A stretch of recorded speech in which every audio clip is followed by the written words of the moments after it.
जय हिंद दोस्तों। अगर आप लोग भी आरआरबी ग्रुप डी 2026 की तैयारी कर रहे हो तो आप सभी को पता है कि लास्ट 3 दिन बचे हुए आपके पेपर के।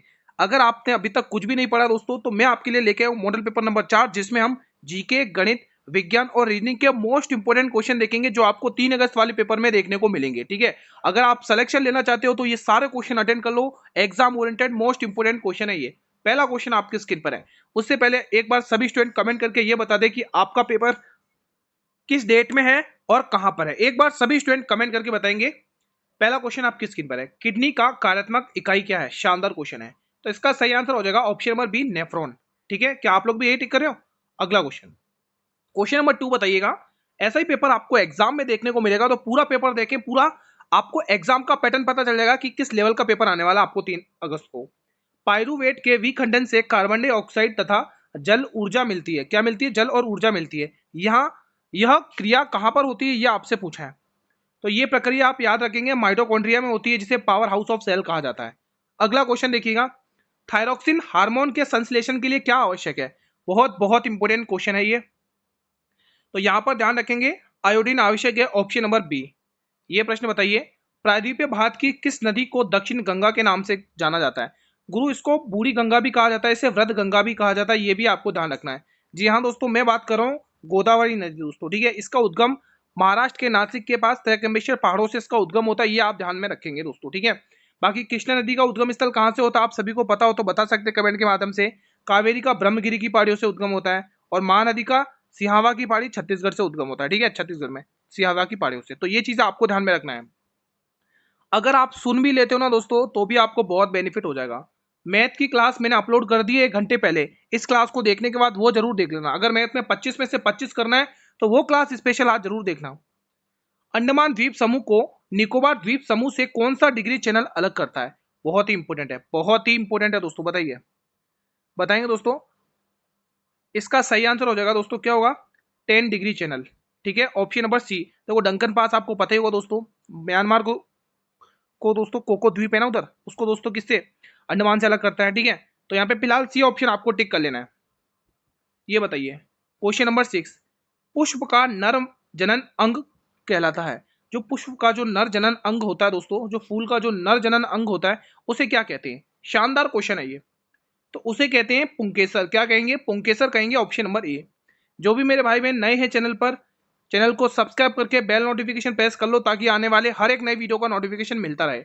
लाल रक्त का रंग किसके कारण होता है दोस्तों, ये सभी को पता ही होगा, सभी ने टिक भी कर लिया होगा, हीमोग्लोबिन। एक मेरा क्वेश्चन है, अगर शरीर में हीमोग्लोबिन की कमी होती है तो कौन सी बीमारी होती है, किसी को पता है? हीमोग्लोबिन की कमी से दोस्तों कौन सी बीमारी होती है? एनीमिया।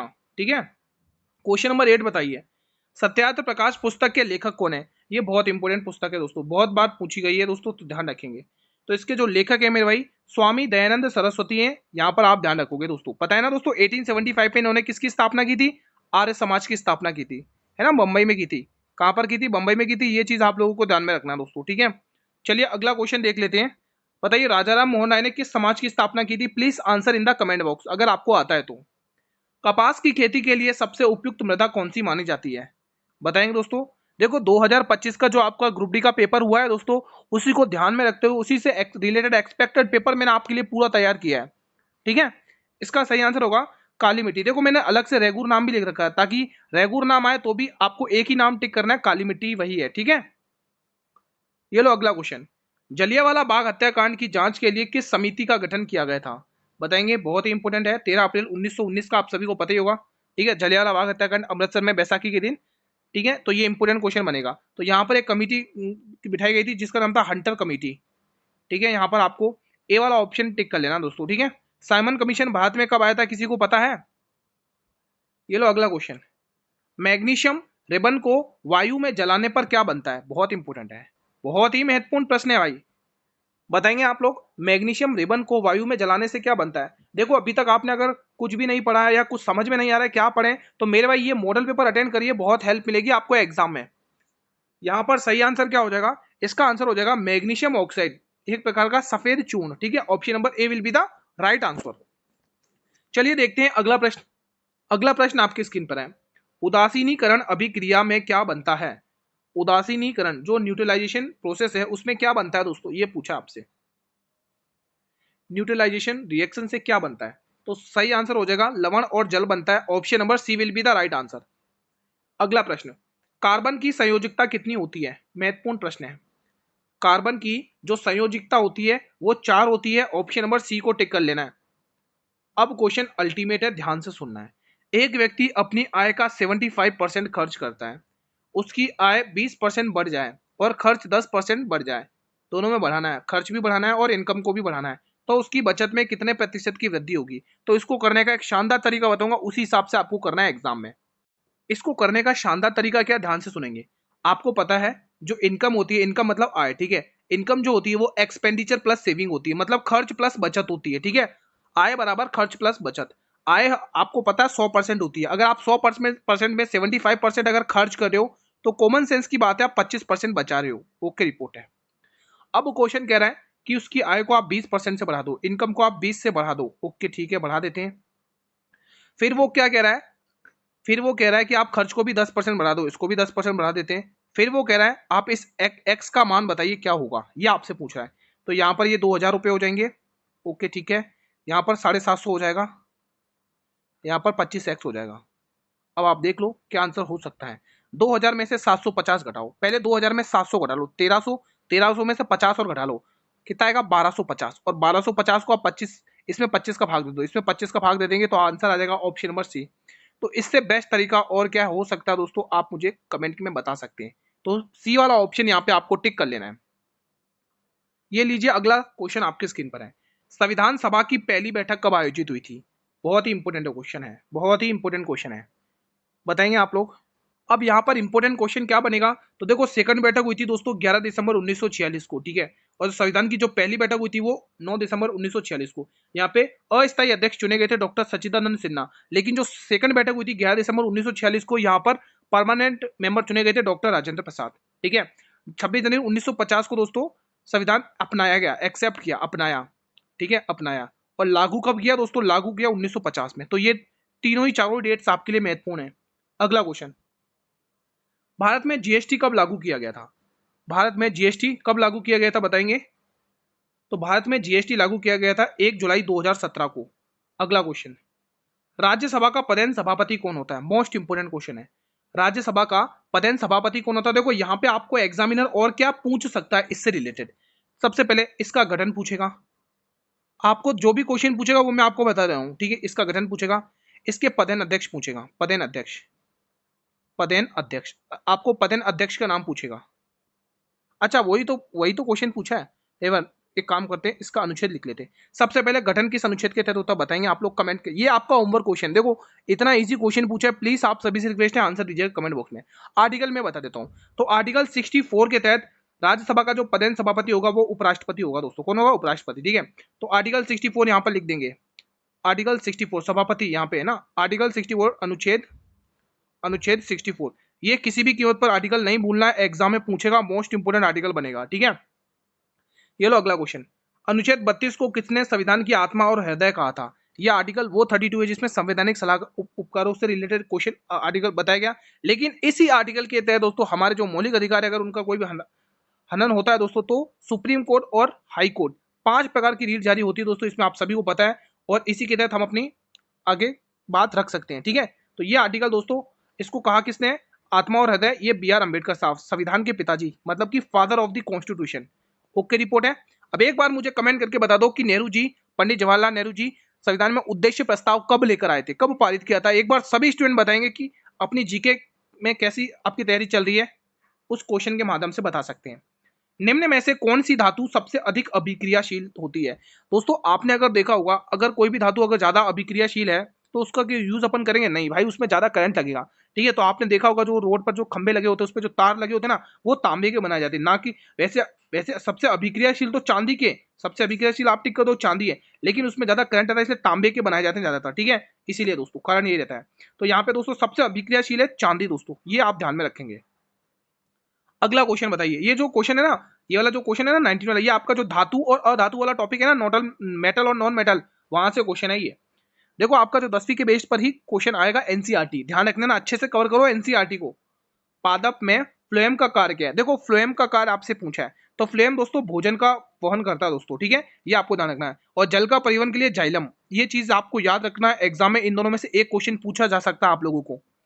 अगला प्रश्न बताइए, हीमोग्लोबिन की कमी से कौन सा रोग होता है? अभी जस्ट बताया था, अगर ध्यान से सुना होगा आप लोगों ने, नहीं सुना क्या आपने? एनीमिया रोग होता है दोस्तों, ठीक है, ठीक है दोस्तों। और मधुमेह किसकी कमी से होता है? इंसुलिन, इंसुलिन, इंसुलिन, इंसुलिन की कमी से ये होता है दोस्तों, ठीक है, ठीक है दोस्तों। आयोडीन की और स्कर्वी रोग किसकी वजह से होता है? विटामिन सी की कमी से, यहीं पर लिख लो, विटामिन सी, विटामिन सी। और विटामिन सी का केमिकल नेम क्या है? Ascorbic acid. अब एक बार मुझे कमेंट करके बताइए कि घेगा रोग किसकी मतलब विटामिन क्या किसकी कमी से होता है? सभी विद्यार्थी बताएंगे। अगला प्रश्न 22, भाई चीजें अगर क्लियर हो रही हैं तो ये वाला बटन दबाकर मुझे रेस्पॉन्स तो कर दो गुरु, ओके रिपोर्ट है। सभी स्टूडेंट बताएंगे कि वीडियो को लाइक करके सभी स्टूडेंट कर लेंगे, सभी स्टूडेंट जिसने अभी तक लाइक नहीं किया। सांची का स्तूप किसने बनवाया था? बहुत ही इंपॉर्टेंट है। तो सम्राट अशोक दोस्तों। देखो मौर्य वंश में सबसे ज्यादा जो क्वेश्चन पूछा जाता है वो सम्राट अशोक से पूछा जाता है, ठीक है। इनके शिलालेख को सबसे पहले किसने पढ़ा, कौन सा शिलालेख कहाँ पर है, ठीक है, किस शिलालेख में इसने सम्राट अशोक कहा गया, ऐसे क्वेश्चन पूछे जाते हैं। कौन सा बड़ा है, कौन सा छोटा शिलालेख है, इनके कलिंग युद्ध पूछ लिया जाता है, किस शिलालेख में धम्म यात्रा है, किस शिलालेख में पशु बलि की निंदा है, ऐसे क्वेश्चन पूछे जाते हैं इनसे। चलिए एक और क्वेश्चन देखते हैं, मौर्य वंश की स्थापना के लिए चंद्रगुप्त मौर्य ने किस शासक को पराजित किया था? बताइए दोस्तों। देखो क्वेश्चन को घुमा के पूछा है, क्वेश्चन ने अगर क्वेश्चन पूछता तो ऐसे पूछ सकता था कि मौर्य वंश की स्थापना किसने की, लेकिन उसने क्या बोला? चंद्रगुप्त मौर्य ने किस शासक को पराजित करके। तो आप सभी को पता होगा Ghananand. Option B will be the right answer, ठीक है। ये बिंबिसार वही बिंबिसार है जो इतिहास में एक क्वेश्चन पूछा जाता है कि वो कौन सा राजा था जो अपने क्षेत्र का विस्तार करने के लिए वैवाहिक संबंध का लेता था, तो वो बिंबिसार था। इतिहास में सबसे ज्यादा लंबा शासनकाल इसी का रहा है, बिंबिसार का। हर्यक वंश का शासक है दोस्तों, ठीक है। ये हर्यक वंश तो पितृहंता वंश कहा जाता है, आप सभी को पता है, इसमें पिताओं की हत्या करके राजा बनते हैं। प्रसिद्ध प्रयाग प्रशस्ति की रचना किसने की थी? ये इंपोर्टेंट क्वेश्चन बनता है। मेरा आपसे ये सवाल है, आप आंसर तो टिक कर दोगे हरिसेन ने की थी, लेकिन मेरा आपसे ये सवाल है कि हरिसेन किसके दरबार में था? सभी विद्यार्थी कमेंट करके बताइए कि हरिसेन किसके दरबार में था मेरे भाई, ठीक है। तो एग्जाम में क्वेश्चन पूछा जा सकता है आपको ये वाला, ठीक है दोस्तों। कादम्बरी पुस्तक किसके लेखक कौन है? बाण भट्ट, आप सभी को पता ही होगा, कादम्बरी और हर्षचरित, हर्षचरित, ठीक है। तो ये दो पुस्तकें बहुत पूछी जाती हैं, इग्नोर नहीं करना है। अगला प्रश्न, आंसर टिक कर चुके हो ना दोस्तों? बी वाला ऑप्शन है, मैं अलग पेन से और टिक कर देता हूं। अगला क्वेश्चन, मुगल काल के दौरान मदद ए माश भूमि किसे दी जाती थी? बताइए दोस्तों। तो ये भूमि दी जाती थी विद्वानों और धार्मिक व्यक्तियों को। ऑप्शन नंबर डी को टिक करना है। ये वाला प्रश्न बताइएगा, एक विशिष्ट कोड में रोज को ये लिखा जाता है, तो उसी कोड भाषा में ट्यूलिप को क्या लिखा जाएगा? देखो आर आता है 18 पे, एस आता है 19 पर, एक जोड़ा गया है, तो टी आता है 20, 20 में एक जोड़ो 21, 21 पे यू आता है, तो सी वाला ऑप्शन तो गया, यानी आंसर मेरा यू से स्टार्ट होगा। फिर आगे और चेक करो, 15 पे आता है ओ, फिर उसके बाद एक प्लस करके 16 लिखा, ठीक है। तो आपको यहाँ पर भी 21, 21 में एक प्लस करोगे 22 आएगा, तो 22 आएगा, तो दो ऑप्शन गए, अब यहाँ पर 22 आना चाहिए। फिर आगे देखो, एस आता 19 पे, 19 में एक प्लस किया 20 आ गया, उसी तरह से 12, 12 में एक प्लस करो 13, 13 पे आएगा एम, ठीक है। तो ये चीज कहां पर दिख रही है? चौथे पे यहाँ एन आ रहा है, तो पहला वाला ऑप्शन सही हो जाएगा भाई, option number A will be the right answer. देखो कोडिंग डिकोडिंग के ज्यादातर क्वेश्चन है दोस्तों ऑप्शन की हेल्प से हो जाते हैं बहुत जल्दी, टर्मिनेट करके ऑप्शन को। प्लास्टर ऑफ पेरिस का सूत्र बता दो भाई।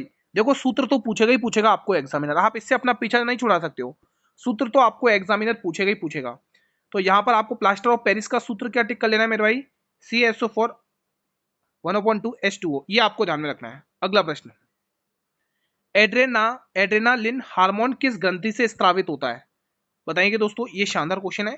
तो एड्रेनल आपको टिक कर लेना, अधिवृक्क, option number C will be the right answer. T20 विश्व कप 2026 का खिताब किस टीम ने जीता है? बहुत बहुत इंपोर्टेंट है, यहाँ पर मैं आपको इंपोर्टेंट क्वेश्चन बताऊंगा, ध्यान से सुनना। तो ये खिताब जीता है भारत ने, ठीक है। इसका उप विजेता टीम मतलब कौन थी, इसके अगेंस्ट कौन थी? न्यूजीलैंड, ठीक है। एक बार तो आप यहाँ पे लिखेंगे, यहाँ पे मैं लिख देता हूँ, ठीक है। हारने वाली टीम का नाम भी पूछा जाता है, हारने वाली टीम उप विजेता के रूप में, हारने वाली टीम कौन थी? न्यूजीलैंड, न्यूजीलैंड, न्यूजीलैंड थी दोस्तों, कौन थी? न्यूजीलैंड, ठीक है। कितने? 96 रन से हराया, 96 रनों से हराया, 96 रनों से हराया, ये चीज आप ध्यान रखोगे। ओके रिपोर्ट है, कोई दिक्कत तो नहीं है। अगला क्वेश्चन, ये प्रश्न बताइए। अच्छा आपसे क्वेश्चन ने पूछा क्या? हाँ सही है, यही तो पूछा है, ठीक है। ये वाला क्वेश्चन शानदार है। T20 विश्व कप 2026 में सबसे ज्यादा विकेट लेने वाले पहले गेंदबाज कौन बने? कौन बने? कौन बने देखो ना दोस्तों, यहाँ पर आपसे ये क्वेश्चन पूछा है। तो यहाँ पर आप देखोगे दोस्तों, वरुण चक्रवर्ती ने भी 14 विकेट लिए थे और जसप्रीत बुमराह ने भी 14 विकेट लिए। तो यहाँ पे ए और बी दोनों लिखना है, ठीक है। इन्होंने भी दोस्तों 14 विकेट लिए, ठीक है, जसप्रीत बुमराह ने, और दोस्तों वरुण चक्रवर्ती ने भी 14 विकेट ही लिए, ठीक है। तो ये दोनों का नाम याद रखना है, ए और बी, यानी कि ऑप्शन नंबर डी। अगला प्रश्न बता दो, शानदार है। अम्ल नीले लिटमस पत्र को किस रंग में बदल देते हैं? जो अम्ल होते हैं वो नीले लिटमस पत्र को किस रंग में बदल देते हैं? चलिए बताइए। तो ये लाल रंग में बदल देते हैं, यहां पर ए वाला ऑप्शन आपको टिक कर लेना है।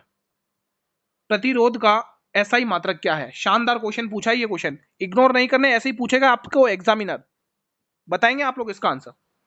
तो प्रतिरोध का एसआई मात्रक पूछा है, तो यहाँ पे आप ओम टिक करेंगे। क्या टिक करेंगे? ओम। ये तो दोस्तों कार की एसआई यूनिट है, ठीक है, तो ये चीज आपको ध्यान रखना है। अगला प्रश्न, आधुनिक आवर्त सारणी में कितने समूह होते हैं? समूह मतलब ग्रुप्स कितने होते हैं, ये आपसे पूछा है। तो याद रखोगे 18 ग्रुप्स होते हैं, बी वाला ऑप्शन।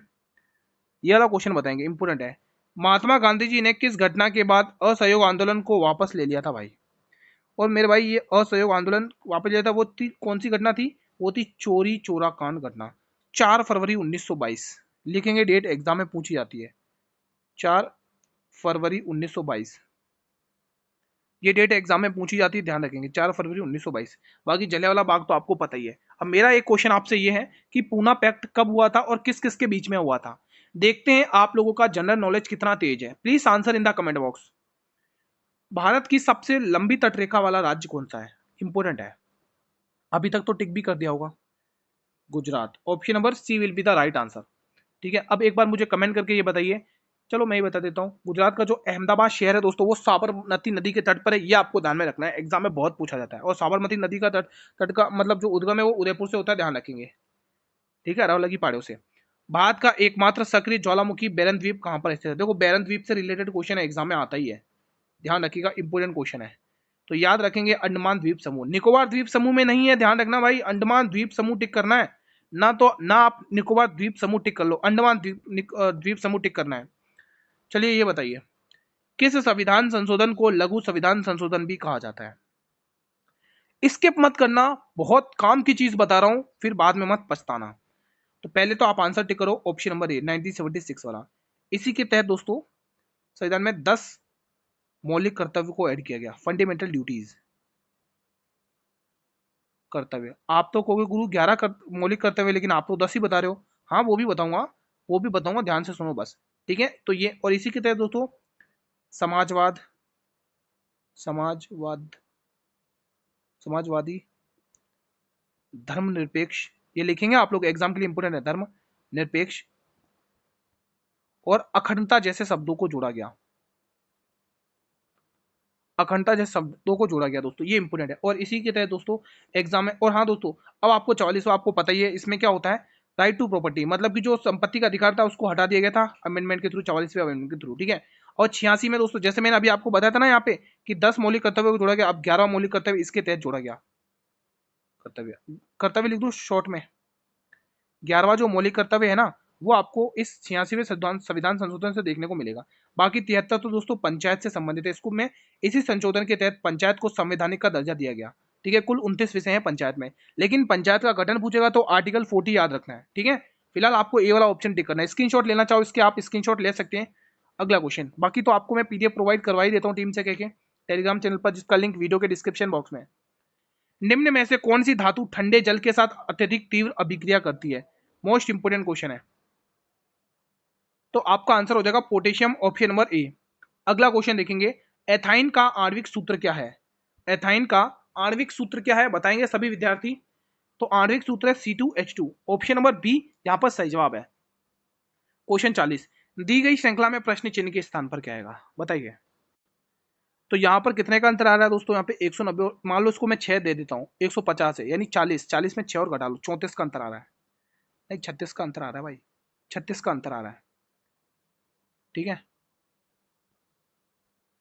ठीक है, ठीक है दोस्तों। 46 का यहाँ अंतर आ रहा है, 46 प्लस हो रहा है।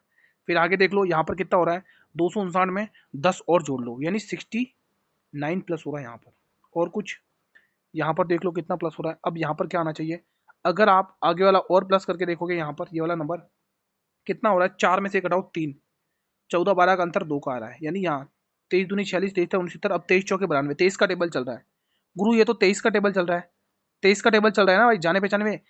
ये 23 दूनी 46, 23 69, 23 चौके 92, यानी इकाई 92, तो आपको 92 इसमें प्लस करना पड़ेगा, 9 10 11, यानी ऑप्शन मिस्टेक है, बाकी आप आंसर देख पा रहे हो यही होगा।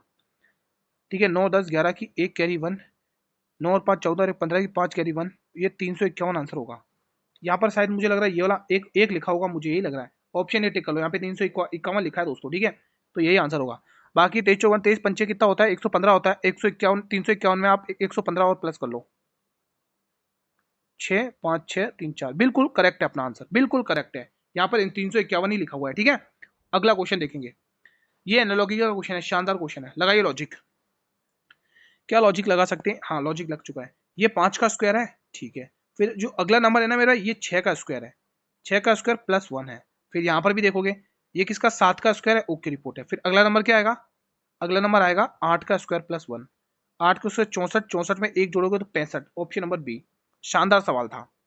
ये बताइए भारत में पहली पंचवर्षीय योजना किस मॉडल पर आधारित थी, आप सभी को पता है 1951 से लेके 1956 तक ये योजना चली थी, कृषि पर आधारित थी, और पहला कौन सा मॉडल था, यहाँ पर ध्यान रखोगे हेरोल्ड डोमर मॉडल, ठीक है, पीसी महालनोबिस मॉडल सेकंड पंचवर्षीय योजना का मॉडल था दोस्तों, जो 1956 से लेके 61 तक चली थी ये योजना। ठीक है, अगला क्वेश्चन, कलमकारी पेंटिंग का मुख्य केंद्र कहाँ था, तो कलमकारी मेरे भाई आप ध्यान रखेंगे आंध्र प्रदेश की ये चित्रकला फेमस है, एग्जाम में बहुत पूछी जाती है दोस्तों। ठीक है, अब मेरा एक क्वेश्चन है आप सभी से, प्लीज मुझे बताइएगा ये चित्रकला कहाँ की फेमस है दोस्तों। ठीक है, मेरा ये क्वेश्चन है, आप मुझे बताइए वारली चित्रकला कहाँ की फेमस है, वारली चित्रकला, देखते हैं कितने स्टूडेंट इसका आंसर कर पाते हैं। सभी से रिक्वेस्ट है, देखो जो भी क्वेश्चन आज मैं आपसे पूछ रहा हूँ प्लीज आंसर बताइए कमेंट बॉक्स में।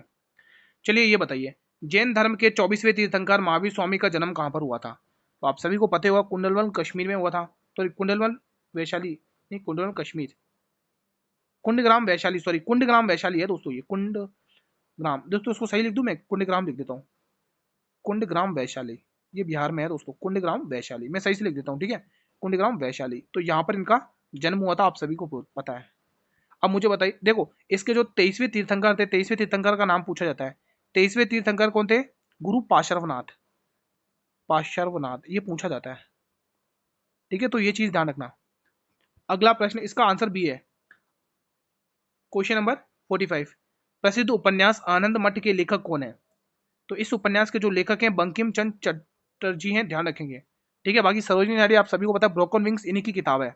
ठीक है, और ये भारत की पहली महिला कांग्रेस अध्यक्ष बनती हैं। बाकी आपको पता है कांग्रेस की पहली महिला अध्यक्ष कौन है, सरोजनी, वो क्या नाम है, एनी बेसेंट, लेकिन जब भारत की बात आती है तो कांग्रेस की पहली महिला अध्यक्ष बनती है सरोजनी नायडू। 1925 का कानपुर अधिवेशन याद है ना।